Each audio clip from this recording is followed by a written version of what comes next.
Adelante. Buenas noches, a nuestros seguidores. Buenas noches o buenos días, buenas tardes, si están en retransmisión. Pues les damos la bienvenida a otra charla de Morena Socialista. Y este tema que les traemos hoy, pues es un tema de coyuntura, ¿no? Que ahorita está, ahora sí que en boga y va a ser de lo que vamos a hablar, yo creo, los próximos meses y hasta que entre la presidenta electa a sus funciones. Y bueno, pues es la reforma judicial, el poder judicial, ¿no? La reforma al poder judicial. Y nosotros lo vamos a ver con esta perspectiva marxista que ya nos caracteriza y la lucha de clases, teniendo en cuenta que el contexto en el cual se desarrolla todo este proyecto de transformación y que se le ha dado, el pueblo mismo le ha dado la venia a esta transformación con la ratificación en las elecciones, una ratificación contundente. Pues una de las cosas con las que viene estas elecciones y esta ratificación, pues es el plan C. Y el plan C también, eh, pues implica una serie de reformas, la reforma electoral, la reforma al Poder Judicial, entre otras, eh, y que esto daría muchísimo más margen para la actuación y para esta inserción de la transformación en el país, ¿no? Esta transformación política. Y bueno, la importancia de jalar esta transformación hacia una lucha de clases, hacia un análisis marxista, es precisamente que, bueno, pues en nuestro contexto latinoamericano, pues las luchas que han tenido los pueblos de Perú, de Bolivia, incluso la misma Argentina, ¿no? Aunque hoy la figura que presida en ese territorio, en ese país, pues sea totalmente de derecha, está en esta misma disputa, ¿no? O sea, la izquierda y la derecha. Y justo en los procesos en los que la izquierda se ha visto ganadora, pues hay una férrea oposición de la derecha. Y pues lo vemos también en el caso muy reciente, como decía el compañero Edgar, ahorita antes de entrar a la transmisión, que es Bolivia, ¿no? Que justamente este, eh, este, este golpe de Estado incipiente nos debe de hacer reflexionar hacia dónde queremos esta transformación. Y es justo lo que queremos ahora sí que también debatir en esta charla y también pues que se escuchen nuestras voces, porque esto también no es, o sea, esta es una propuesta que dio el presidente en febrero de 2024, justo por los problemas que recaen pues en el Poder Judicial, en toda esta corrupción, en que se han convertido más que en uno de los grandes poderes de México, sino en un obstáculo para esta transformación, y que pues justamente las reformas tienen que ser pertinentes, no nada más para acabar con la corrupción y barrerla por encimita, sino para que efectivamente esta reforma se dé en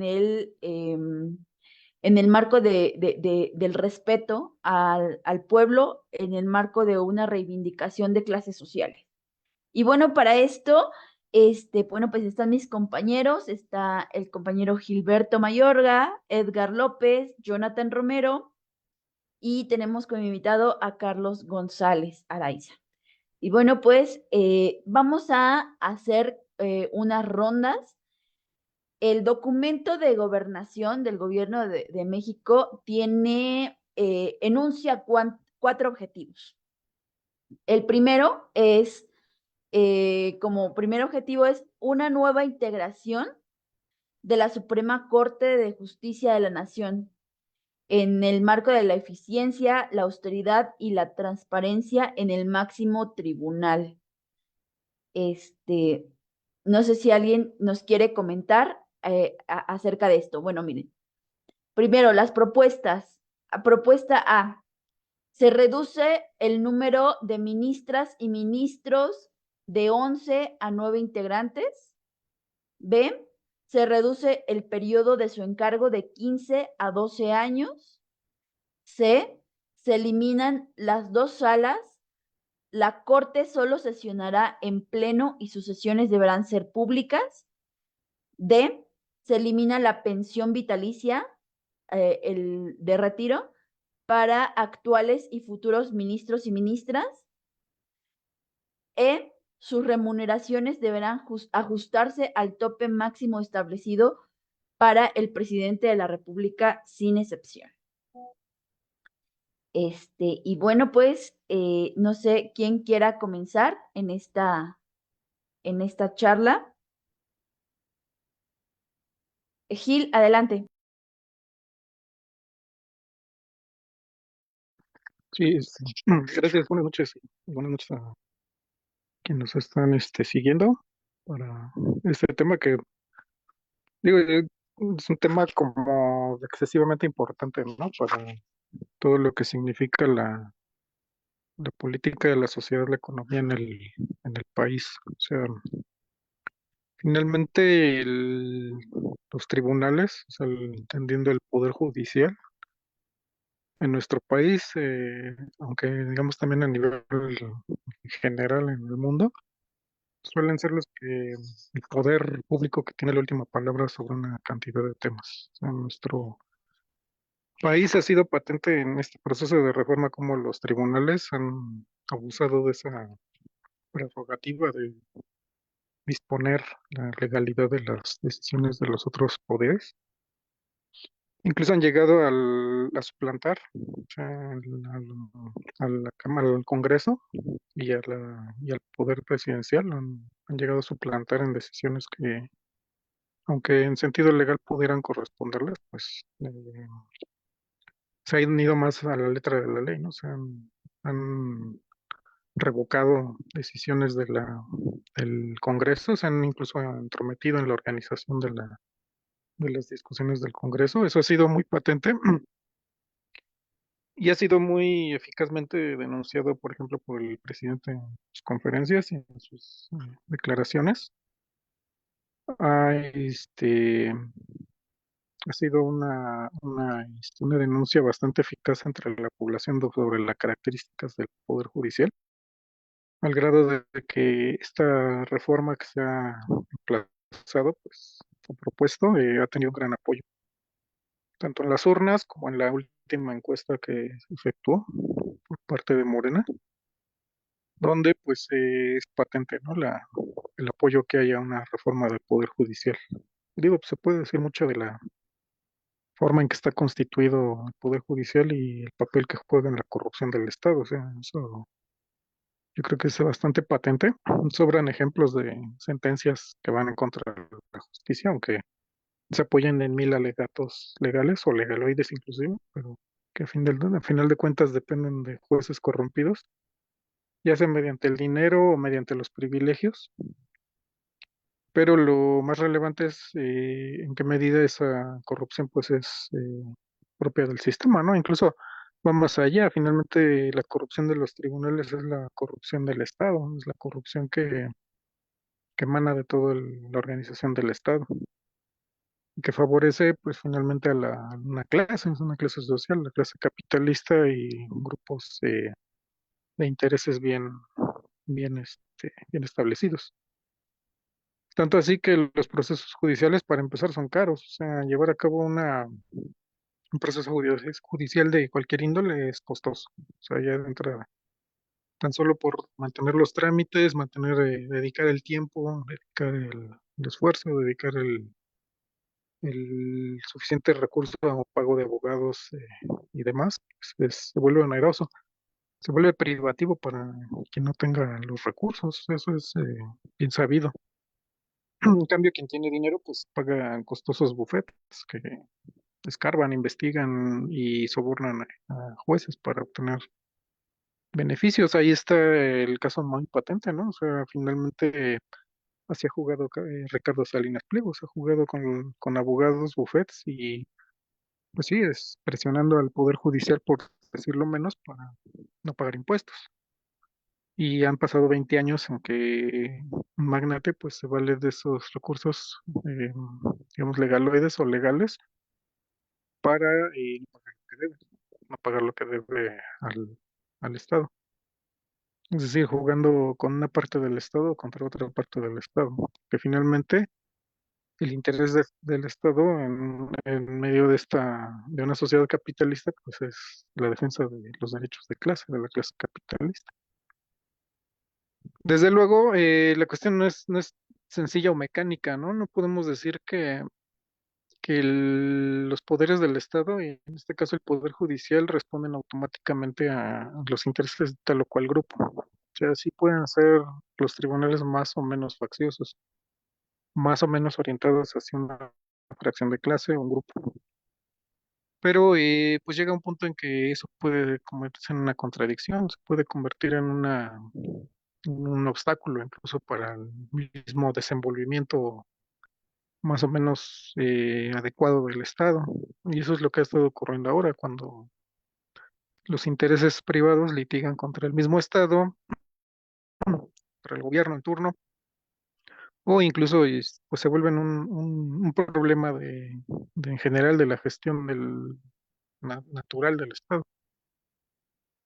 Y entonces vienen los procesos de reforma. Entonces, la reforma todavía está dentro del sistema, o sea, no hay que ver ninguna reforma, ni esta reforma en particular, no hay que verla en el sentido de una transformación fundamental del Estado, ¿no? O sea, el cambio de un Estado capitalista a otro tipo de Estado, por ejemplo, socialista. No va en ese sentido y sin embargo no deja de ser una reforma importante porque primero está poniendo la mirada de la gente y la atención de la población y de las capas populares en cómo funciona uno de los poderes del Estado, el más intocado, el menos, que había sido menos cuestionado, o muy cuestionado, pero no afectado. O sea, nadie se había atrevido, o ningún gobierno se había atrevido a trastocar las bases del Estado. Sí ha habido ataques al Poder Judicial, hay que recordar que la famosa reforma de Ernesto Zedillo, ¿no? Que removía a la Suprema Corte y la cambió por otra, ¿no? Más afín para poder adelantar en cierta agenda pues, contrarreformista más bien.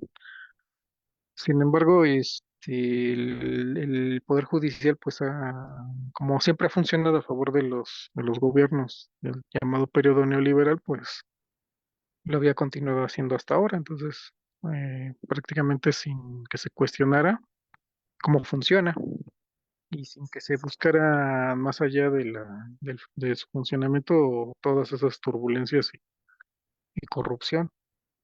Y hoy lo estamos viendo más de cerca porque finalmente estamos viendo incluso la parte de sus gastos. O sea, han salido a la luz sus prácticas corruptas, han salido a la luz los nombres de muchos jueces que son corruptos y han salido a la luz toda esa cantidad de privilegios. O sea, por ejemplo, la parte que ya se mencionó de los salarios, ¿no? De los jueces que son superiores al salario del presidente. E incluso muchos están amparados para no ganar menos. Y además se les pagan muchos gastos, o sea, gastos incluso inverosímiles, ¿no? Como festejos de Día de las Madres, uniformes, o vestimenta más bien, cuando en el Poder Judicial no hay uniformes. Entonces, lentes, viajes, viáticos, toda clase de gastos se les pagan eh, como parte de sus ingresos. Entonces, toda esa corrupción o toda esa masa de canonjías, pues está ahorita bajo cuestión.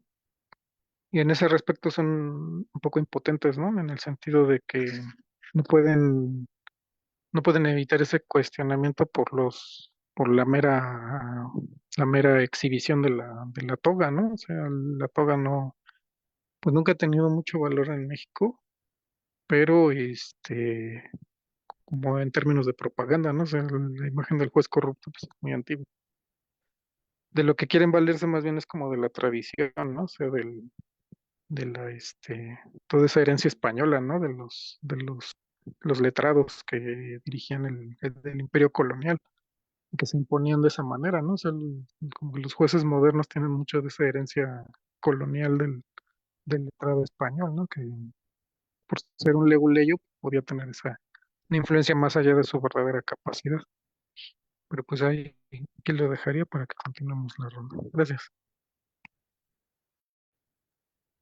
Muchas gracias, Gil. Sí, de hecho, o sea, una de las críticas es de que, pues, es asqueroso ver cómo ellos siendo servidores públicos, eh, eh, se eleven en un cargo y lo hagan por intereses económicos y no por, por servir al pueblo, ¿no? Y que mucha de la indignación que, pues tiene el pueblo mexicano es de que ni siquiera cuando se decretó que, pues, ningún servidor público iba a ganar más que el presidente, pues, en lo que corrieron ellos era ampararse primero, pero después justificar de que si no ganaban lo que ganaban y no se les pagaba como se les pagaba, iban a empezar a ser corruptos, ¿no? Cuando entre ellos se sabe que, pues, la corrupción no tiene nada que ver con eso, ¿no? O sea, aún ganando y teniendo todas esas remuneraciones, eh, tienen el cinismo todavía de prestarse a los negocios más turbios, ¿no? Con el narco, con grupos de poder, empresarios, y se ve, ¿no? Cuando se tiene algún caso, ¿no? Que casi es de interés nacional, eh, pues sale que el delincuente está amparado, ¿no? Y ya sueltan a cualquiera que les precio, porque no es para todos, ¿no? O sea, y la injusticia también es de que las cárceles están plagadas de pobres, de pobres que no pueden pagar amparos, de pobres que no pueden cooptar a un juez para obtener justicia siquiera. O sea, ya ni siquiera es porque hagan un delito más grave, ¿no? Es para obtener lo que se debe de hacer en pues, corte de justicia, ¿no? ¿Alguien más, compañeros? Levanten la mano para participar. Edgar, ¿quieres participar, verdad? Sí, Adelante. yo participo. Bueno, pues, pues igual comentar, el contexto. Finalmente lo que hace Andrés Manuel, cuando llega a la presidencia, no era tanto el objetivo esta reforma judicial, pero cuando llega Andrés Manuel y empieza a pasar reformas en las cámaras, diputados, senadores, pues se encontró con que había otro obstáculo que pasar, que era precisamente la Suprema Corte, que muchas reformas están ahí congeladas, ¿de qué sirve que hayan pasado en las cámaras si les congelaron, las reformas? Entonces, a partir de ahí, pues se viene esta nueva estrategia del gobierno de la Cuarta Transformación, pues de darle una sacudida así a la Suprema Corte de Justicia, porque realmente exagerados, o sea, no se quisieron bajar el sueldo, ellos mismos se ampararon y metieron un amparo ante ellos mismos se aprobaron su amparo, o sea, era cuestión inédita y ridícula lo que hacían. Pero bueno, aquí lo que yo creo que todos estamos de acuerdo que es necesaria esta reforma. O sea, ya por más que se quiera hablar a favor o en contra, me parece que todos estamos de acuerdo que es necesaria la reforma porque hay que darle una sacudida a este poder judicial que está demasiado corrupto.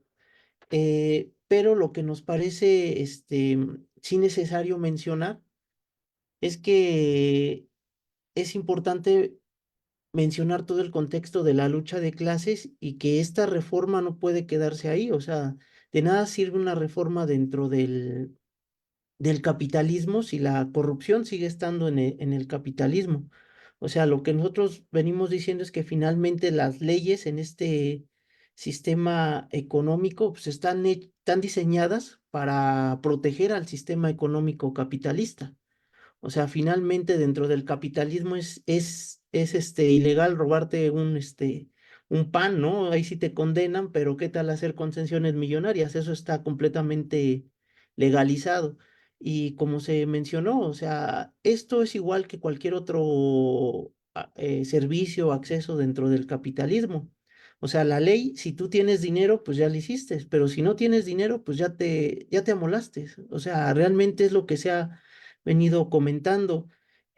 Finalmente hay millonarios que roban muchísimo dinero y pues pagan un amparo y no les pasa absolutamente nada, ¿no? De lo que se robaron pagan su amparo, o sea, pero en cambio hay pobres que no, que van a la cárcel y ahí se quedan toda su vida por robar una bicicleta incluso. Entonces, me parece que sí es necesario explicar todo este contexto del capitalismo, porque si bien es cierto, es necesario darle una sacudida al poder judicial, o sea, eso nosotros estamos completamente de acuerdo. Lo que nos causa conflicto es de que se canalice toda la intención ahí y no se canalice hacia el sistema económico capitalista.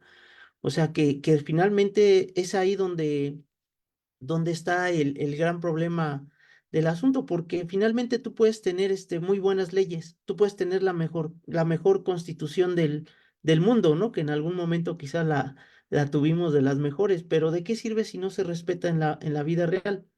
O sea, y no se respeta en la vida real porque depende de las necesidades del capitalismo.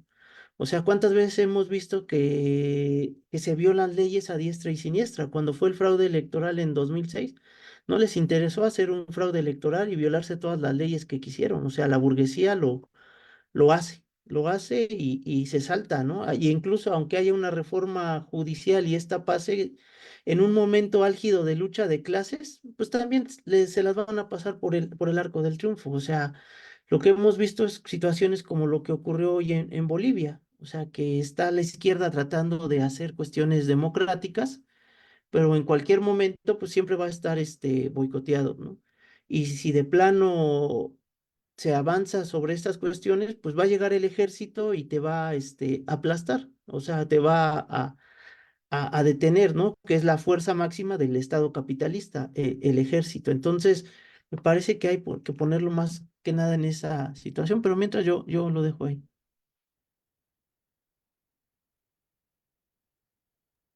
Muchas gracias. También tenemos la colaboración de nuestro compañero Carlos. Adelante, Carlos.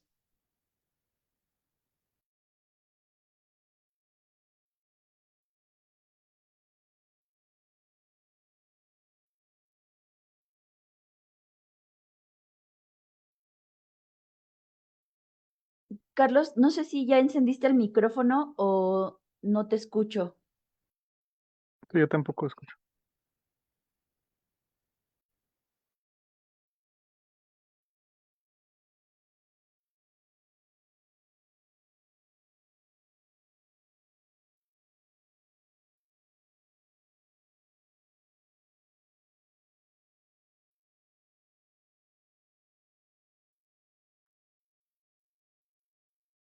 Creo que el problema, el compañero tiene problemas de audio, a ver si lo resuelve ahorita y le damos otra,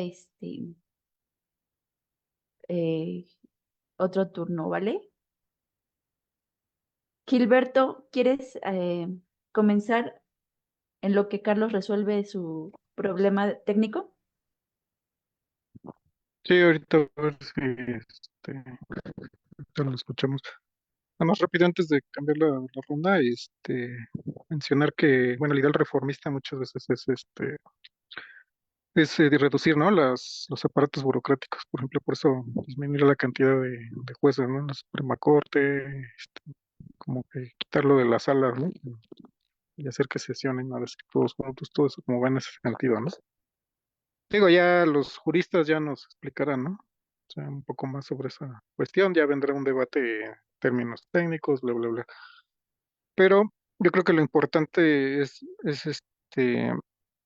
rescatar la parte de que no sea una institución intocable, ¿no? Que yo creo que incluso en los medios de izquierda todavía priva mucho eso de considerar a lo del poder judicial como un poder, una especie de, pues no sé, de árbitros, ¿no? De lo que debe ser democrático, legal. Y pues la realidad es que si lo vemos desde la lucha de clases no debemos engancharnos con eso, ¿no? O sea, los tribunales y el poder judicial mexicano en este caso pues tienen un desarrollo histórico, ¿no? Les mencionaba, por ejemplo, la herencia colonial española, ¿no? Que nos legó una masa de letrados arbitrarios y totalmente comprometidos con objetivos de clase. Entonces, en ese sentido, este poder judicial no se diferencia porque son también un grupo de letrados que en realidad no son ni son tan letrados, tienen muchos abogados y ayudantes, expertos que ellos sí hacen, le elaboran todo el trabajo y nunca se sabe nada de ellos. Y las cabezas del Poder Judicial, pues realmente solamente toman decisiones, ¿no? No son como que, no es como que Norma Piña y los demás se maten trabajando, ¿no? Para elaborar las sentencias y demás, ¿no? Tienen una gran cantidad de un staff de colaboradores, pues que hacen el trabajo pesado, y que son los que llevan la marcha de la institución. Y además, estos jueces en México se han elegido históricamente entre las lealtades del poder político. O sea, no son realmente como una especie de funcionarios a prueba de la política, todo lo contrario. O sea, llegan ahí por compromisos y componendas. O sea, llegan porque han sido leales o porque han sido funcionales a determinados partidos y organizaciones, etcétera. O sea, no son como digamos, un servidor público neutro. Y para muestra, pues basta la experiencia que nos ha dado la propia ministra, ¿no? La presidenta, o sea, ella reuniéndose con el PRI, ¿no? Para limar asperezas con los magistrados del tribunal electoral antes de la elección. Entonces, y no solo eso, ¿no? También hay otras experiencias, ¿no? Con esta Suprema Corte, pues que delatan esa connivencia con los poderes económicos y políticos. Entonces, sí necesitan reducirse, necesitan hacerse transparentes y necesitamos verlos ya como funcionarios responsables, ¿no? O sea, se comportan y actúan de hecho como que todo el país les tiene que rendir cuentas. O sea, yo creo que eso es lo que ha enervado a mucha gente contra el Poder Judicial.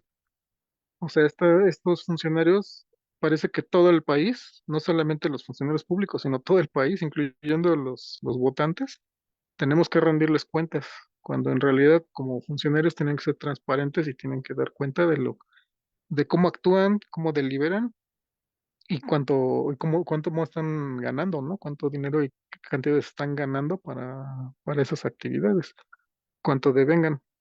Entonces yo creo que también hay una parte de ese tipo de confrontación entre las masas populares, de las masas populares llega ese impulso para la reforma. O sea, es un error o sería un error considerar que pues fue una ocurrencia de López Obrador.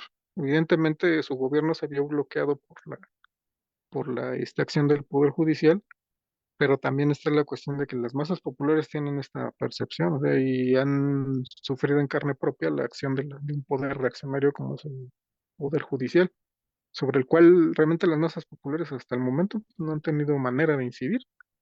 O sea, no hemos tenido ninguna instancia para incidir en la forma en que está organizado.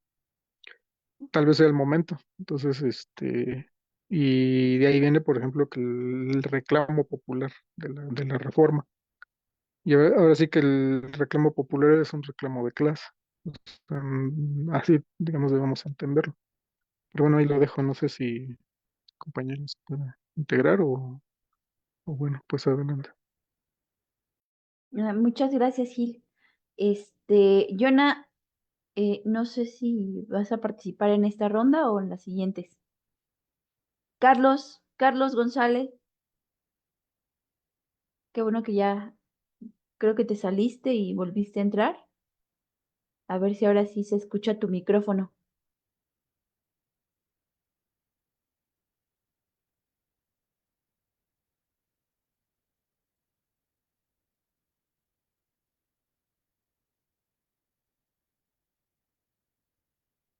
No sé. Creo que no.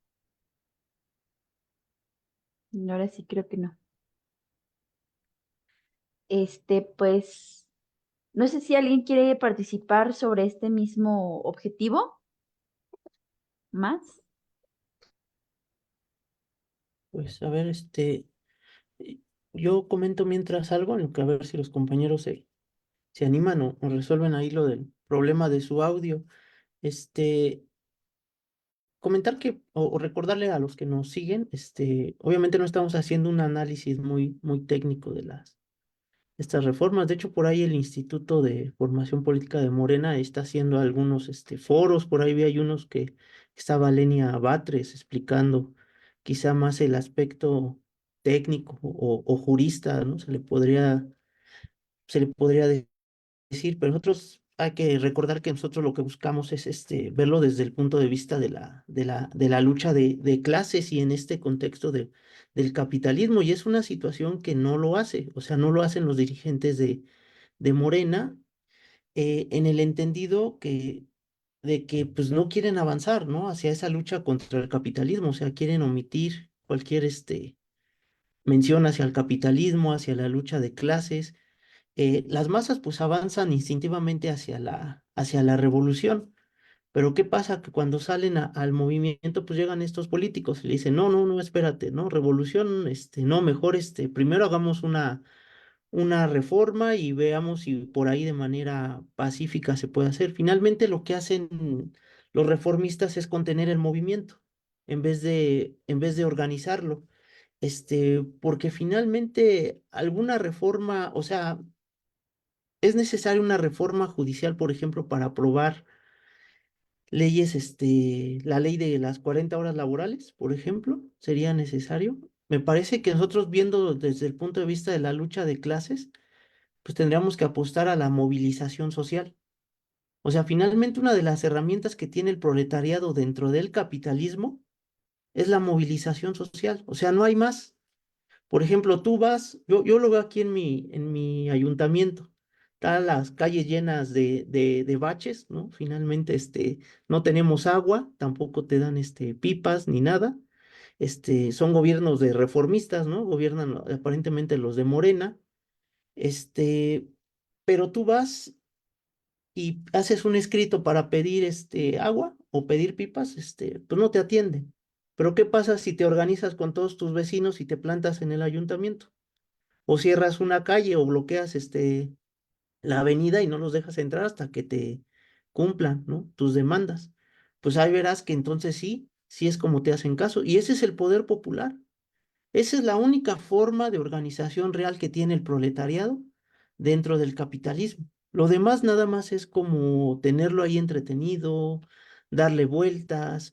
Entonces, me parece que si bien es cierto estamos a favor de la reforma judicial y por mí que la aprueben ya en septiembre, o sea, de una vez, o sea, yo sin cambiarle ni una coma, yo estoy de acuerdo, pero lo que nos parece grave es que los reformistas quieran contenerlo todo ahí, todo porque no quieren organizar a la gente. O sea, realmente el peor temor de los reformistas es organizar el poder popular. O sea, que realmente exista un poder popular que pueda hacerle frente al capitalismo. Ese es su peor terror, ¿no? Y eso es lo que no hacen ya los dirigentes de Morena, no organizan a las gentes, porque, por ejemplo, Aquí dentro de las propuestas hay una propuesta que se elige o se plantea elegir mediante voto popular.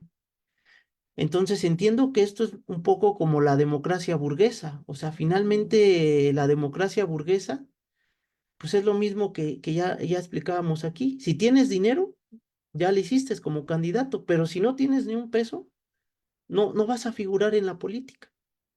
Entonces, me parece que el voto popular, pues se sigue enmarcando dentro de la dinámica del capitalismo. O sea, va a tener los mismos vicios. ¿Cuál es el tipo de tipo de organización o más de izquierda o más revolucionaria que planteamos? Pues la organización por asambleas democráticas. O sea, finalmente es la única forma de tener controlados a tus jueces. O sea, desde abajo, desde las bases, en asambleas democráticas. O sea, yéndonos por distritos, por salas. Y es la única manera de romper toda esta democracia burguesa. Y ahí Morena, pues obviamente no se va a meter porque es meterte contra las bases del capitalismo. O sea, y me parece que ahí es donde nosotros tenemos que ya empezar a dar la organización, aunque sea de resistencia, pero basándonos en en la asamblea democrática. Y si no saben lo que es asamblea, pues vamos a tener que empezar a implementarlo, pero es la única forma que tiene el proletariado de hacerle frente al capitalismo. O sea, yo ponía el ejemplo, o sea, no te hacen caso para darte agua en tu colonia, te organizan los vecinos y los vecinos ¿cómo se organizan? De manera democrática, o sea, estarán, a pesar de que no se hablen todo el tiempo, pero cuando hay un problema y tienen que juntarse todos en bola, lo hacen de manera democrática.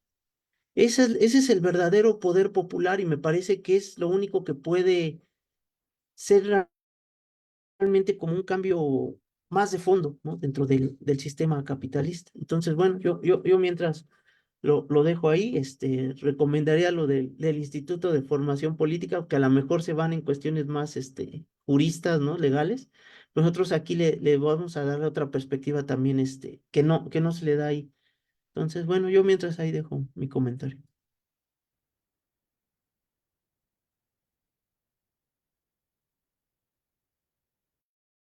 Muchísimas gracias.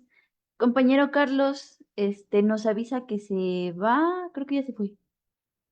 Bueno, pues creo que tuvo también problemas de con técnicos. Este, mm, pero aquí está Jonathan, parece que quiere la palabra. Adelante, Jonah. Sí, hola, hola a todos camaradas. Los he estado escuchando atentamente. Primero, disculparme un poco, porque además de lo de Bolivia, ustedes sabrán lo que está pasando con el diputado, ¿no? Mm, eh, entonces, pues hay intranquilidad por parte mía. Yo apoyo y he apoyado al diputado en los últimos 3 años, ¿no? Abiertamente. Entonces, también no quería participar porque a lo mejor se podría filtrar esa coyuntura que me parece, pues ya saben, ¿no? Así como lo de Bolivia, también esto me parece que, que se puede dialogar, ¿no? Y se tendría que dialogar, y se va a dialogar, por supuesto, en otros momentos, en diferentes lugares, y quisiera empezar con eso, ¿no? Mostrar desde este espacio, particularmente yo, Jonathan Romero, mi respaldo al diputado. Y sabemos que mañana va a dar de alguna manera un posicionamiento, pero bueno, nos esperaremos hasta mañana. En segundo lugar, lo que ya habían comentado ustedes, el punto de lo que se va a llamar lo de Bolivia. Creo que aunque el golpe de Estado no se efectuó en toda su magnitud, fue un golpe de Estado, ¿no? Entonces, no hay que obviar esa cosa, ¿no? Porque pareciera, ¿no? De alguna manera bueno, pues como ya se frenó, ya no teníamos por qué hablar de él, ¿no? Ya pasó el mal. Y no, o sea, yo creo que el golpe de Estado es simplemente una manifestación muy importante del imperialismo yanqui, que de alguna manera está en intervenciones directas y que el problema de la conexión entre los recursos naturales, ¿no? Eh, específicamente el litio, ¿no? O sea, van sobre eso, ¿no? O sea, realmente lo que está en juego es el litio. La jefa suprema, no recuerdo cómo se llama, la generala del Comando Sur, la generala Richardson, si no mal recuerdo, lo mencionaba hace algunos meses, ¿no? Pues lo que hay en el sur, en América, pues son recursos, ¿no? Y hay un miedo sistemático del ascenso y geopolíticamente hablando, de Bolivia y de, ¿cómo se llama? Y de Rusia, ¿no? Entonces, sabemos que tiene que ver con eso. Y en tercer lugar, pues el tema que nos convoca, y creo que lo que dice Edgar es muy importante, ¿no? O sea, para empezar, si alguien se mete a un lugar y ve Morena Socialista, ¿no? Y ve el nombre de socialismo, y ve que va a hablar sobre la reforma judicial, pues de entrada sabe que no lo vamos a hablar de manera jurista, ¿no? O sea, es un despropósito, ¿no? Creer que los socialistas nos vamos a enfocar específicamente sobre cuestiones únicamente técnicas, ¿no? Para eso hay sus propios mecanismos y hay sus propios lugares y seguramente habrá personas que lo pudieran desarrollar de mejor manera porque pues ellos llevan la batuta en ese sentido. Pero no por no ser juristas y tampoco por no ser especialistas en el tema y por ser comunistas, pues no podemos nosotros decir que no lo podemos desarrollar, ¿no? Tenemos nuestras propias cuestiones. Entonces, yo quisiera simplemente poner dos elementos y cierro con eso. El primero es que la reforma como tal, eh, va a ser aprobada, ¿no? O sea, así como la presentó el presidente Andrés Manuel López Obrador, así va a ser aprobada, ¿no? O sea, lo mencionaba el diputado Noroña hace algunos días, ¿no? Él comentaba que sí, por supuesto, se van a abrir los parlamentos abiertos, se va a discutir, pero, o sea, si la derecha quiere discutir el cambio total, o quiere discutir las fechas, o quiere discutir cosas en donde se retrase o se le cambie la sustancia, pues no hay manera, ¿no? Lo que sugiere es que si se va a discutir, pues se va a discutir bajo los términos que se plantea la reforma, ¿no? Porque además es la reforma que presenta el presidente. Entonces, el presidente ya hizo un compromiso, porque además va a salir en su último mes, que va a ser septiembre, o sea, el primer mes de la próxima legislatura, va a salir la reforma al Poder Judicial, o sea, se tiene que aprobar, ¿no? Bueno, ahora ya no sé, con eso de que los acuerdos luego ya se hacen a contentillo, ¿no? Pues no sabemos, pero confiamos que en este caso, como es un acuerdo del presidente hacia el pueblo directamente, pues se van a aprobar, ¿no? Se va a aprobar el próximo septiembre esta reforma. Y segundo elemento, me parece que lo importante es el choque que ha suscitado, ¿no? O sea, esta reforma tuvo un choque muy fuerte contra el Poder Judicial, no contra el gobierno, la semana pasada o hace 15 días, no recuerdo muy bien, cuando se intentó hacer un boicot económico, ¿no? Entre la especulación del peso y la especulación de la bolsa de valores, intentaron presionar, ¿no? Y me parece importante porque lo que sí hace esta reforma, además de otras cosas, es que sí intenta de alguna manera restarle el poder de cooptación que tienen los jueces dentro de los sistemas oligárquicos. Es decir, el problema de fondo en el que se quiere insertar esta reforma junto con los grandes potentados, ¿no? Y por supuesto los analistas, pues lo que han podido vislumbrar de alguna manera es que las oligarquías financieras tienen cooptado el Poder Judicial. Y el Poder Judicial lo que está haciendo está defendiendo los intereses de las grandes oligarquías, pasando sobre los intereses de la soberanía del Estado. Es más, ni siquiera se está planteando una reforma que el pueblo sea el que tenga la justicia, sino lo que se está cuidando es que los jueces respondan a la soberanía de la nación, que son dos cosas diferentes, ¿no? O sea, Andrés Manuel no está pensando en una reforma socialista, está pensando de alguna manera en equilibrar las fuerzas para que, si bien es cierto que los órdenes oligárquicos no se vean comprometidos, porque no observamos en la reforma judicial un choque con la propiedad privada, o sea, no se plantea el elemento de la propiedad privada, y ustedes pueden decir, pero es que no se puede. No, sí se podría. Si Andrés Manuel quisiera dar el elemento central para hacer una reforma judicial de estilo socialista, tendría que hacer una reforma en el Código Civil y en el Código Penal, ¿no? Principalmente sobre los delitos. Se podría hacer, ¿no? De hecho, eso los marxistas mexicanos de la antigüedad, ¿no? Del siglo XX, principalmente después de Lázaro Cárdenas, discutieron mucho sobre la reforma a lo que se va a llamar el Código Civil y el Código Penal. Eso no está planteado aquí. O sea, lo que hace Andrés Manuel únicamente es quitarle o restarle de alguna manera injerencia a las oligarquías, y desde ahí, ¿no? Tratar más o menos de equilibrar las fuerzas para que el Poder Judicial no esté tan cargado hacia esas oligarquías. Pero por supuesto que no contrarresta el ascenso. En ese mismo sentido, ¿no?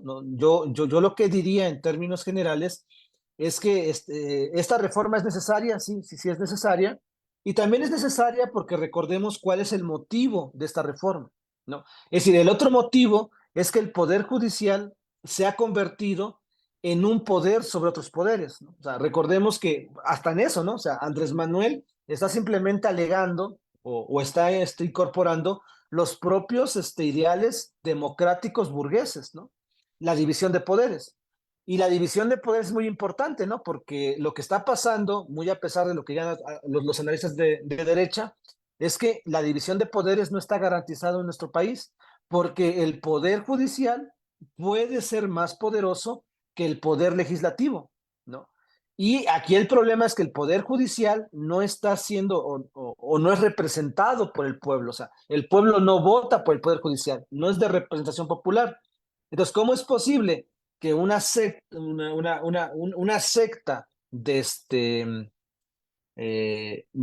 delincuentes y criminales, porque son criminales hoy en día el Poder Judicial, tenga más poder que un organismo colegiado o un poder colegiado como son las dos cámaras? Entonces, lo que intenta de alguna manera esta reforma es darle, tratar de cuidar esos poderes, ¿no? Que el Poder Judicial se dedique a cuidar el marco legal del país, y que el poder legislativo se dedique a las cuestiones de las reglas y de los reglamentos que operan en nuestro, en nuestro país, ¿no? Que ese es el sentido general del sistema republicano, ¿no? Entonces, tampoco, y es lo que menciono, ¿no? Al final de cuentas, pues se demuestra, ¿no? O sea, al final de cuentas, esta reforma es importante, sí, sí es importante, pero tampoco es la panacea, ¿no? O sea, también hay que decirlo, ¿no?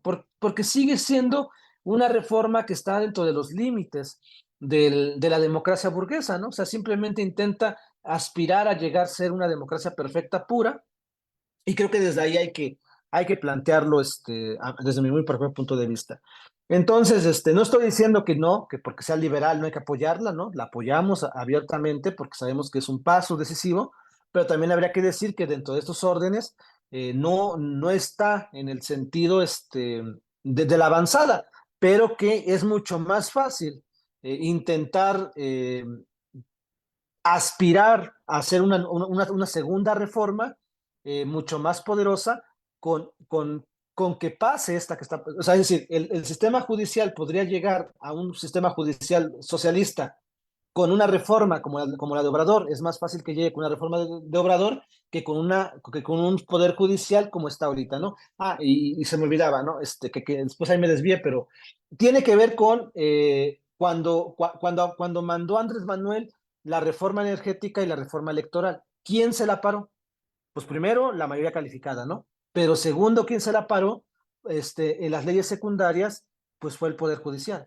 Entonces, de ahí la necesidad de este proceso, ¿no? El Poder Judicial se antepuso ante los otros dos poderes, y entonces este poder judicial se antepuso como un poder dentro de los otros dos poderes y era capaz de frenarlo, ¿no?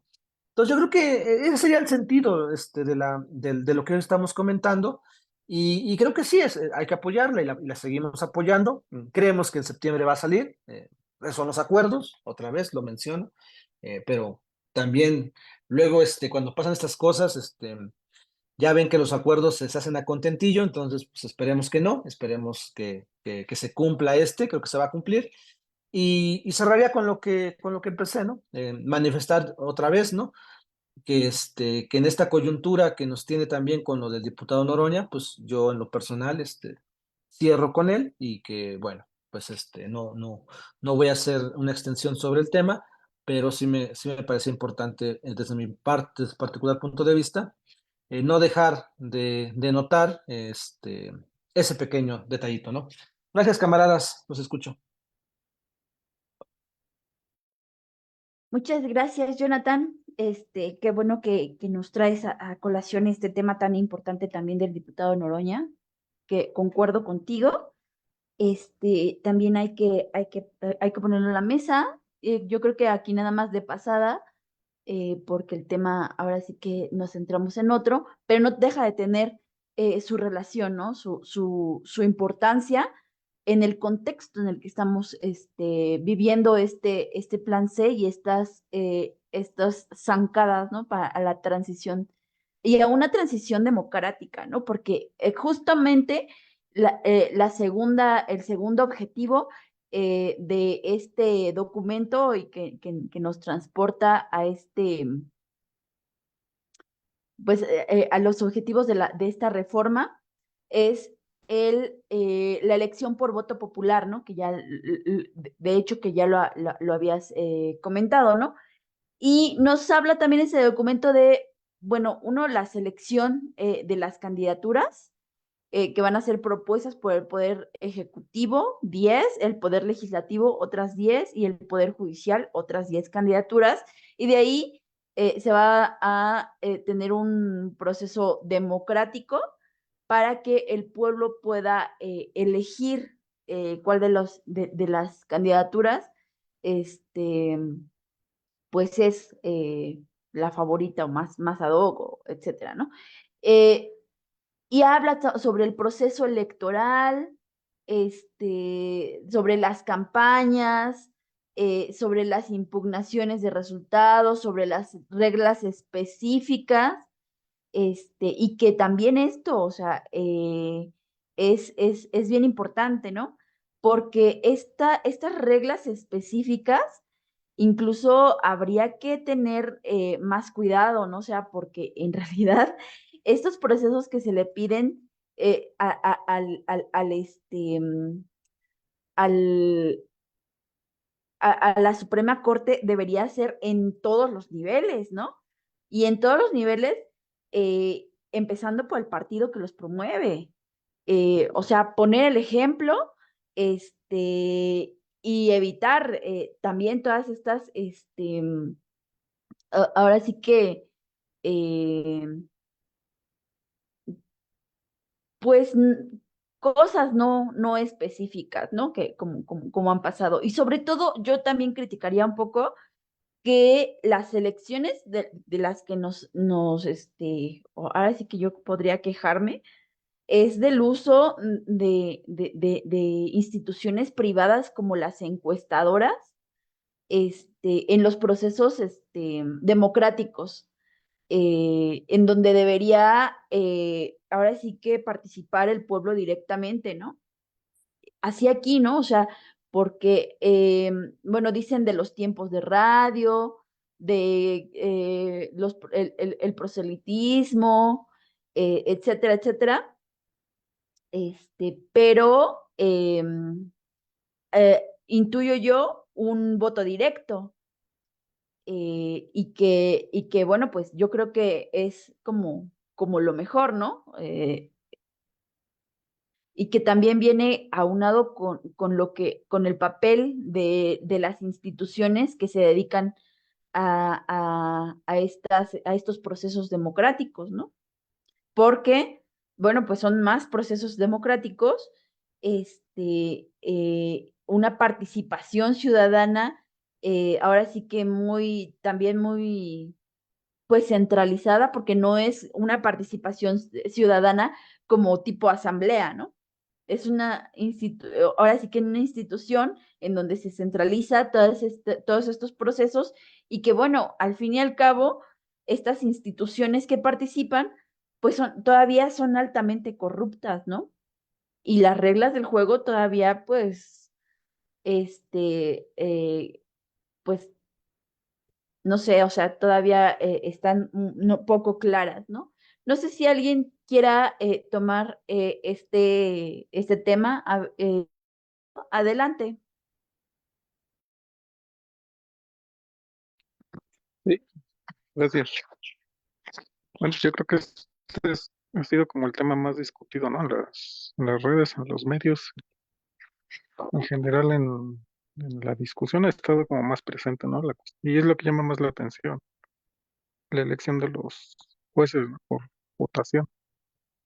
Y bueno, de entrada la misma reforma establece, ¿no? O sea, no va a ser como una votación a una elección de funcionarios del poder ejecutivo, legislativo. Finalmente los candidatos van a ser propuestos por los tres poderes. O sea, de entrada tienen que ser evaluados por el Senado para ver si cumplen los requisitos. O sea, que finalmente tienen que ver con la preparación académica, técnica, jurídica, etcétera, para poder llegar al cargo. Eso es importante porque, bueno, se hace diferente al mayor cuestionamiento que se ha hecho a la elección, ¿no? De que se pueda elegir cualquier ciudadano, ¿no? Sin preparación para un cargo de juez. En primer lugar, bueno, sí, o sea, obviamente para desempeñar un cargo de juez de un tribunal, incluso un tribunal, como dicen, de circuito, de distrito, pues hay que tener cierta preparación, ¿no? Saber de técnica jurídica para poder ejercer el puesto.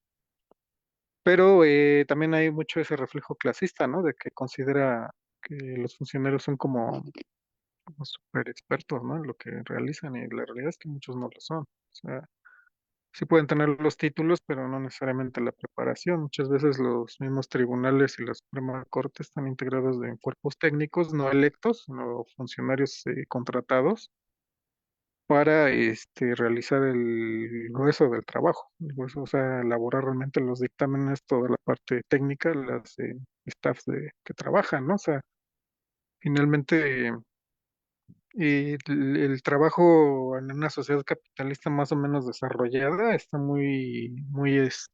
se especializa mucho. O sea, no estamos como en una época que pues, se necesita ser como una especie de genio, ¿no?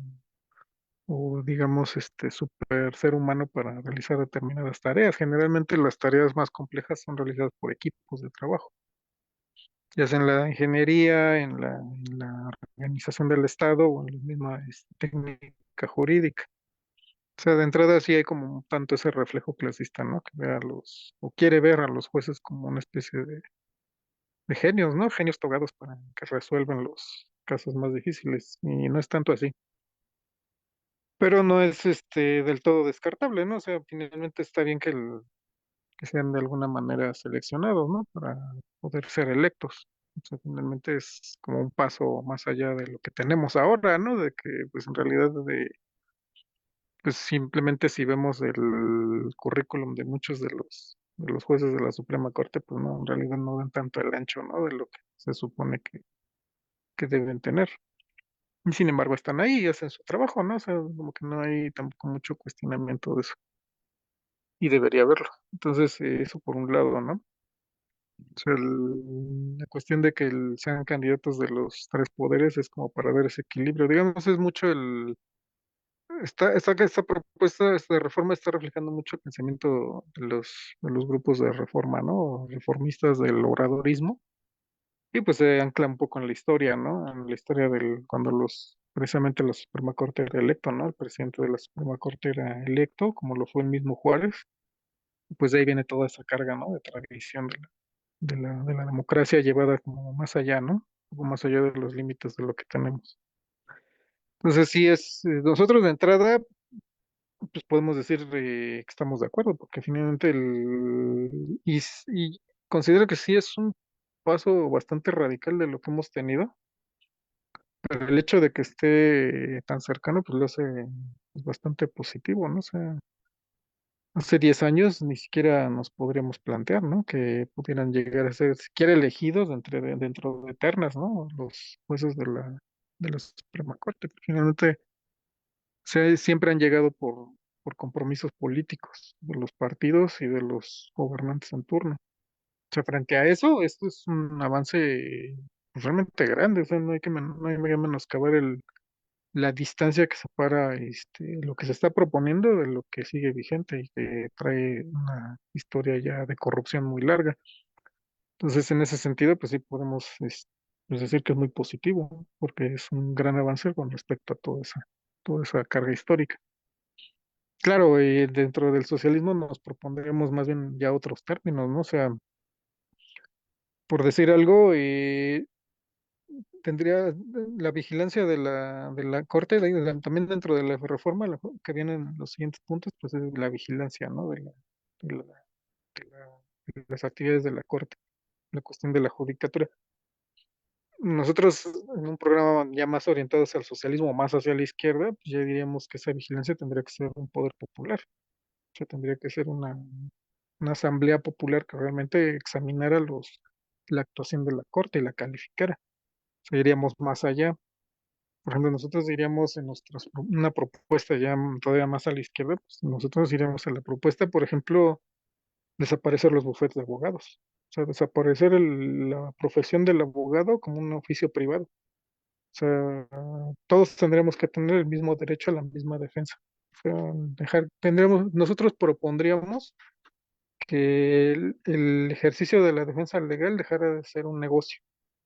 O sea, que la defensoría fuera pública al 100% y las costas de los procesos fueran públicos, para evitar precisamente la corrupción de los jueces. Finalmente, ¿de dónde viene la corrupción de los jueces? Viene de la abogacía privada. O sea, mucho de la gestión de los abogados privados es gestionar el soborno de los jueces. O sea, eso ya es como el ABC. Mientras siga habiendo abogacía privada, incluso con los jueces electos enfrentamos este riesgo de que finalmente la abogacía privada siga corrompiendo el funcionamiento de los tribunales. Entonces nosotros decimos, sí, o sea, este está como un poco a medio camino, ¿no? O sea, sí, se elijan los jueces, estos sean más responsables ante la ciudadanía como electores suyos, electores al final, que sean, digamos, propuestas de poderes que se eligen, como son el poder ejecutivo y el poder legislativo, pero nosotros sí quisiéramos ir más allá, ¿no? Y creo que es conveniente y correcto que lo vayamos formulando, ¿no? Dentro de nuestros foros socialistas, que cuál sería nosotros o cuál sería el paso siguiente para nosotros, ¿no? O sea, yo propondría, digamos, en términos, digamos, no lo pongo en términos de que esto es la teoría, ¿no? O sea, esta es mi visión personal desde la teoría marxista. O sea, en el caso de México, el siguiente paso, pues sería ya como muy radical, ¿no? Pero así se entendería, pero yo no lo veo en otro sentido, ¿no? La profesión de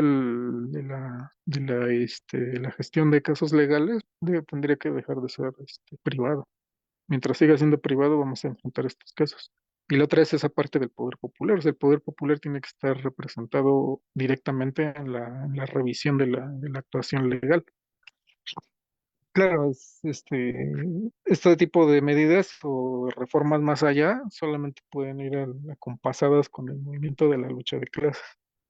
Entonces, no es como que nosotros nos aventemos, ¿no? O nos podemos aventar a propuestas legales, lo podemos hacer desde un punto de vista teórico y anclado en la cuestión de la lucha de clases. Pero finalmente quien tiene la última palabra es la misma lucha de clases, ¿no? La misma lucha de clases va empujando este tipo de reformas y las va llevando más allá. Hoy está en este punto, ¿no? En el sentido de buscar la elección de los jueces. Ese es el punto, digamos, actual. La tarea de nosotros, pues, es un poco mostrar, ¿no? Que hay más allá y hacia dónde pueda moverse la lucha de clases en los momentos subsiguientes. O sea, incluso bajo el régimen capitalista, pero ya ir manejando, ¿no? La cuestión del socialismo, o sea, del socialismo hacia dónde se debería mover, o sea, dónde podría moverse. Pero ya nada más con esta reflexión, dejaría esta participación. Gracias. Muchas gracias, Gil. Edgar, de hecho ya pasamos al punto 3, ¿no? Bueno, en el objetivo 3, ¿no? La sustitución del Consejo de la Judicatura Federal. También, o sea, del Tribunal de Disciplina Judicial, también que está integrado de 5 magistrados electos por el periodo de 6 años y las funciones que deben tener, ¿no? Como autoridades, como jueces, ¿no? En esta expedición de justicia. Y claro, o sea, creo que tú señalas algo bien importante, ¿no? O sea, esta función de los abogados como oficios privados, ¿no? Que no cualquier persona tiene acceso, ¿no? Y creo que se debería también revisar este punto, este, mm, porque, bueno, esto ya es como un poco, lo veo un poco más hacia la expedición de la justicia, ¿no? Y que, pues, estas carreras, en estas funciones burocráticas, también, pues sí, sean sujetos de elección, eh, pero pues también que tengan y conserven sus derechos laborales. Finalmente, ellos son como, lo entiendo yo, porque también no soy experta en esto, como un nivel más abajo que los magistrados, ¿no? Que se van a elegir y que sus candidaturas vienen de tanto del Poder Legislativo, Ejecutivo y Judicial, y estos pues también tienen ahora sí que un rango más abajo. No sé si alguien podría sacarme de la duda o no sé. Edgar, adelante.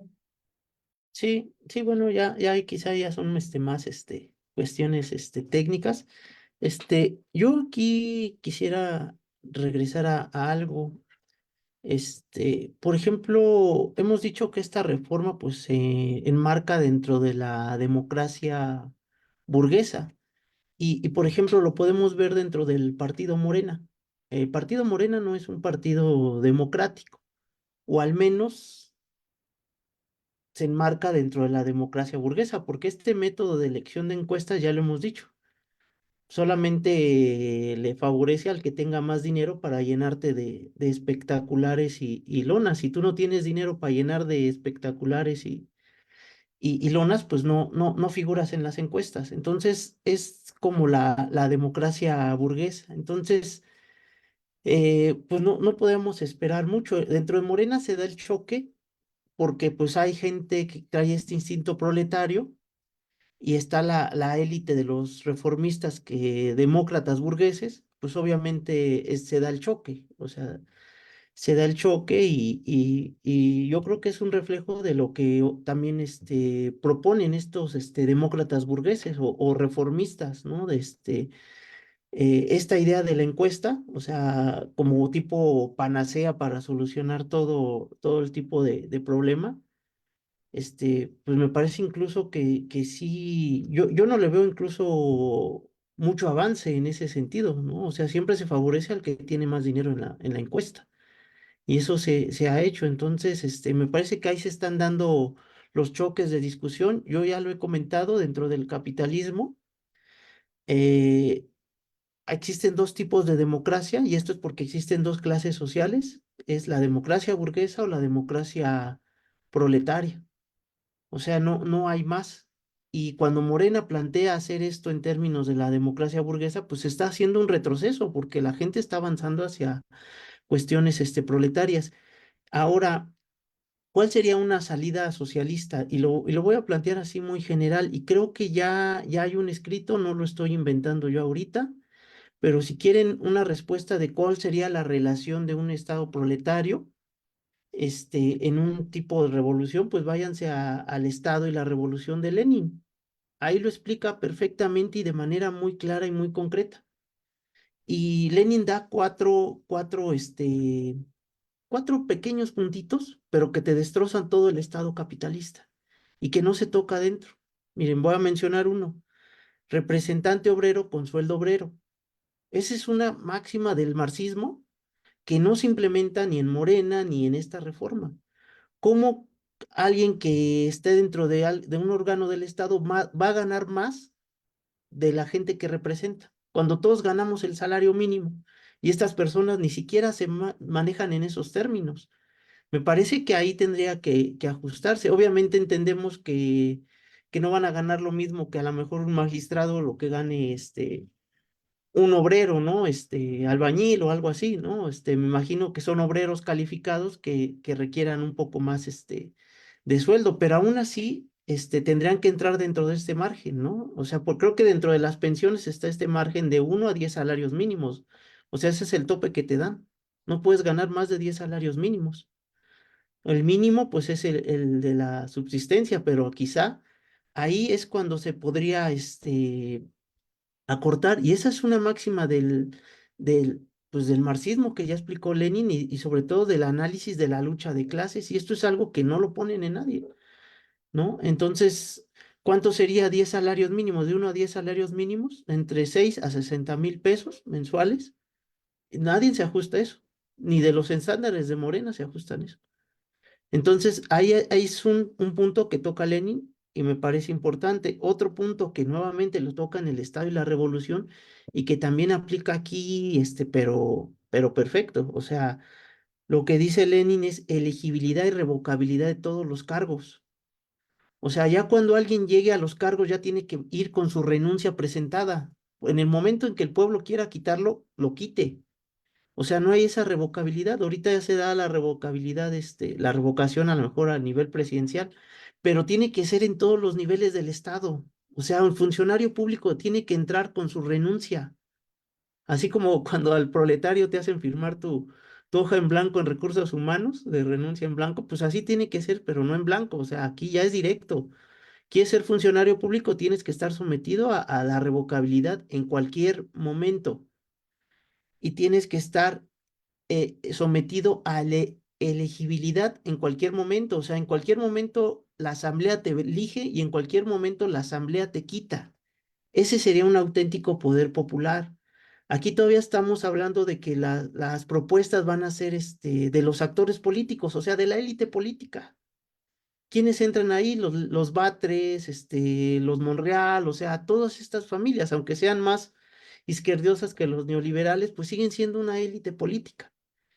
¿No? Entonces me parece que ahí va otro punto de los cuatro que toca Lenin es lo de rotatividad de todos los cargos. Decía Lenin, cuando todos seamos burócratas, nadie va a ser burócrata. O sea, es necesario estar rotando los cargos constantemente. O sea, que el pueblo pueda pasar realmente a hacer todas las funciones del Estado.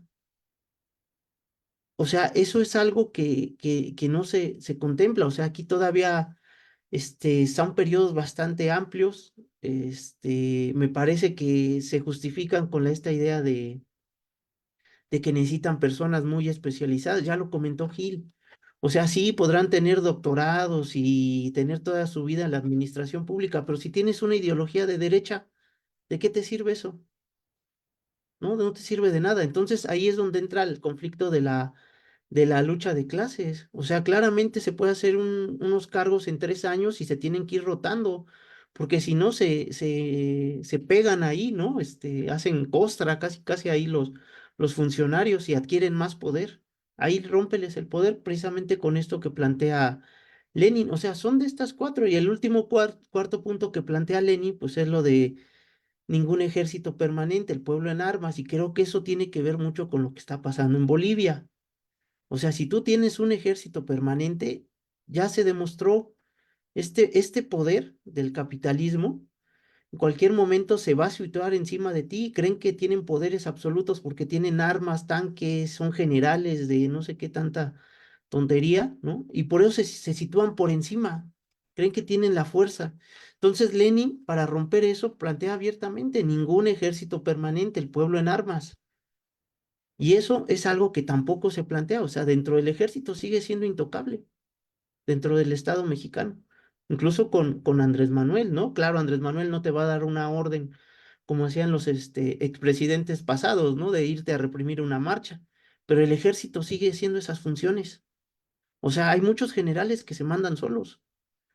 Y lo de que pasó en Bolivia hoy, pues demuestra eso. Entonces, si queremos analizarlo, pues no hay que inventarlo. O sea, ya lo describió Lenin y en 4 puntos muy concretos para romperle realmente el poder al Estado capitalista. Pero me parece que dentro de Morena, pues es obvio que ellos se manejan con la democracia burguesa, ¿no? O sea, la encuestitis, esta llamada encuestitis, que ahora ya está creado en el Instituto, ¿no? Nacional de Encuestas, finalmente se enmarca dentro de la democracia burguesa. Si tienes dinero vas a aparecer en las encuestas, si no, ni figuras, ni quién te mencione. Entonces, bueno, pues yo ahí mientras lo dejo. Muchísimas gracias. Creo que es como la síntesis de la crítica que se le hace, ¿no? O sea, muchas de las cosas que nombras y que de hecho ya lo había dicho Lenin, es podrían ser una solución a todos estos puntos que cuestionables que deja este tipo de documentos, ¿no? Que este tipo de, propuestas, ¿no? O sea, ya las reglas procesales, que es el punto, el objetivo número 4, ¿no? Justicia expedita, las suspensiones, la justicia local y los fideicomisos, pues en realidad, ay, perdón, salen como una cosa muy técnica, ¿no?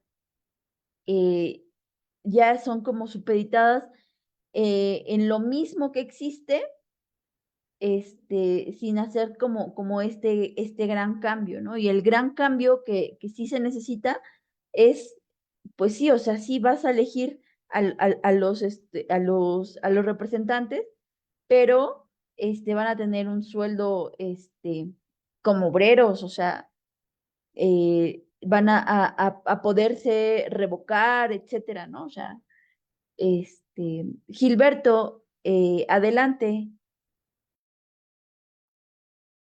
Sí, gracias. Nada más rescatar este punto que menciona Edgar sobre la revocabilidad del mandato de los funcionarios. O sea, eso viene muy ad hoc al punto que estamos tratando, porque finalmente, si el funcionario no es revocable, pues es darle la manga ancha, ¿no? Para que pueda seguir desempeñando un papel contrario a las masas populares por el tiempo que tiene marcado. Y reciclarse, porque por ejemplo en nuestro país es muy común, ¿no? O sea, el funcionario funcionó mal en un lado, se recicla en otro tipo de actividad pública o en el mismo cargo en otro lugar. Entonces simplemente brinca de un lado a otro y sigue dando un servicio a las clases dominantes, a otros funcionarios poderosos o a grupos como iglesias, etcétera. Y pues a fin de cuentas, pues nunca sirve a la población, ¿no? Y eso pasa, por ejemplo, con jueces, funcionarios públicos, diputados, senadores y agentes policíacos. O sea, hay que recordar que buena parte de la corrupción policíaca se basa en que los jefes policíacos desaparecen, digamos, en un lugar donde cometen actos de corrupción y reaparecen en otra corporación en otro lado. Digo, ya se verá, ¿no? La cuestión de la fiscalía en algún punto va a salir. Pero en el caso de los jueces también, ¿no? Y entonces, la única fórmula es la revocabilidad, o sea, la revocabilidad de los mandatos, independientemente de si son electos o si son contratados por el Estado. Entonces, lo que tenemos todavía es que los cargos se van a elegir por un determinado periodo. O sea, todavía no llegamos como a ese punto, ¿no? En que el funcionario sea revocable en todo momento. Y nuestra propuesta dentro del socialismo es esa, ¿no? Digo, pudiera ser implementada en el capitalismo, no sé, o sea, creo que nadie lo puede saber, ¿no? De antemano. Pero definitivamente para la sociedad socialista es un requisito que tengamos esta parte de la revocabilidad del funcionariado. Digamos, es un paso adelante que ya sea electo, digamos, en el caso de los jueces, ¿no? Ya pasamos un poco como de los reyes, los emperadores a los presidentes electos y costó mucho tiempo, ¿no? Mucho esfuerzo. Ahora tenemos la posibilidad de que los jueces mismos lleguen a ser electos, ¿no? Estos pequeños reyes de la ciencia jurídica. Entonces, por un lado, eso por un lado, pero el siguiente paso pues sería esa revocabilidad, ¿no? Del juez o del ministro de la Suprema Corte. Y ahí, pues los reformistas de la 4T pues son a veces un poco sorprendentes, ¿no? Son un poco, son un estuche de monerías a veces. Porque, por ejemplo, hay que atribuírselo también en gran parte a López Obrador, ¿no? O sea, no ha dejado de dar sorpresas desde 2000 por lo menos, ¿no? O sea, nos sacó un segundo piso y llegó a ser candidato presidencial, ¿no? O sea, después lo intentaron desaforar y les volteó, ¿no? Completamente el juego y se volvió el candidato más popular. Tuvieron que hacerle un fraude en 2006 y paró Reforma. Entonces, siguió una lucha de muchos años a ras de tierra para volver a remontar la campaña de desprestigio y lo logró. Entonces, como tal, pues ya se va de su gobierno y pues logró por lo menos poner al nivel que ha llegado la discusión de una reforma del Poder Judicial. O sea, también hay que dimensionarlo en ese sentido, ¿no? O sea, evidentemente como socialistas, pues sabemos que las transformaciones sociales van mucho más allá, ¿no? Para que realmente den frutos a nivel histórico. Pero creo que no hay que, menospreciar, ¿no? La 4T. O sea, simplemente la jugada maestra del observador de la revocación del mandato a nivel federal dio sus frutos en su tiempo presidencial. Si Claudia Sheinbaum lo aprovecha, puede dar grandes frutos y establecerse como un proceso regular para el poder federal en los siguientes decenios inclusive.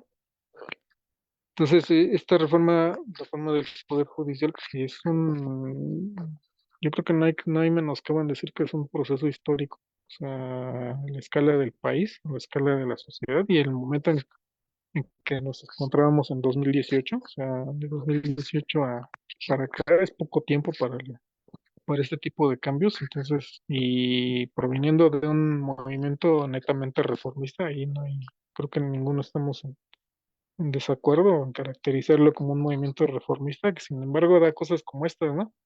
O sea, tiene un montón de chapulines y sin embargo propone una reforma judicial. Y tiene, por ejemplo, un Mario Delgado y todo eso es todo lo que ya le conocemos. Y sin embargo, como que hay esfuerzos de dentro mismo de Morena como por controlar esta situación, ¿no? Por eso va la iniciativa de no reelección. Seguramente es como una forma de jalar la correa de esta situación, ¿no? Ya lo veremos en otra charla quizá, pero pues esta reforma judicial, yo creo que no tenemos problema en reconocer su carácter histórico, sí, dentro del marco del capitalismo, dentro del marco del reformismo.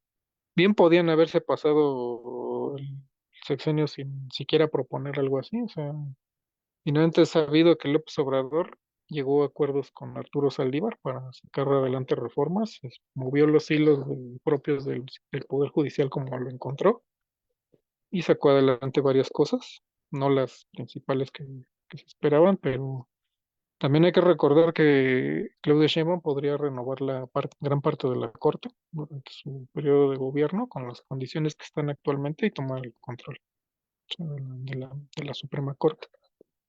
Sin embargo, hasta el momento el compromiso es la transformación, porque creo que están viendo más allá. Yo considero que el grupo López Obradorista, aún sin López Obrador, está viendo algo más allá, o sea, cambiar las condiciones para convertirse en un régimen, realmente un régimen duradero. O dentro de su reformismo, dentro de la base del sistema capitalista mexicano como está actualmente, pero cambiando cosas fundamentales que les permitan, y esta reforma va en ese sentido, de cambiar condiciones fundamentales que les permitan extender el poder que han alcanzado y aún profundizarlo. Y sobre esa base hay que trabajar como socialistas, hay que verlo de esa manera y no concebirlos como lo hizo la derecha, ¿no? Que los concibió como un error histórico, como un lapsus, y que es un lapsus que se va a borrar así como así, ¿no? O sea, pese a todos sus errores y contradicciones, la 4T en estos últimos 2, 3 o 4 meses dio como una vuelta, una vocación de sobrevivencia que hay que tener en cuenta. Entonces, pues ya lo dejaría ahí. No me alargar. Gracias. Muchísimas gracias. Este, bueno, no sé si Edgar o Jonathan quieran tomar la palabra. Ya vamos un poco agotando el tema. Me gusta mucho cómo relaciona Gilberto pues todo lo que ha pasado y todas un poco, ahora sí que las acciones de esta cuarta transformación de este partido también de Morena, que va un poco, este, dando estas sorpresas que dice, ¿no? También, como las revocaciones de mandato, etcétera, etcétera. Y que, o sea, si es que nosotros estamos todavía eh, platicando esto, charlando sobre esta reforma, pues es que vemos que el partido, pues en algunas ocasiones ha dado como esa oportunidad, ¿no? O sea, también hay algunos recovecos que saltan también de repente. Bueno, no sé si alguien quiere dar como una conclusión eh, para finalizar esa charla.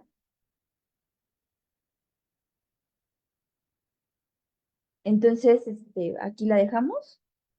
Y bueno, pues nos despedimos. Gilberto, ¿querías decir algo? Bueno, ya nos iba a despedir, pero bueno, nada más comentar rápido que, pues sí, ¿no? Hay que poner atención los siguientes 3 meses, por lo menos en esta coyuntura, van a ser cruciales en todos los sentidos para el sexenio y pues en general para el movimiento popular mexicano, pues está ahí, ¿no? Finalmente, más allá de lo que luego hay en los medios que solamente se ven en los líderes, hay que ver abajo.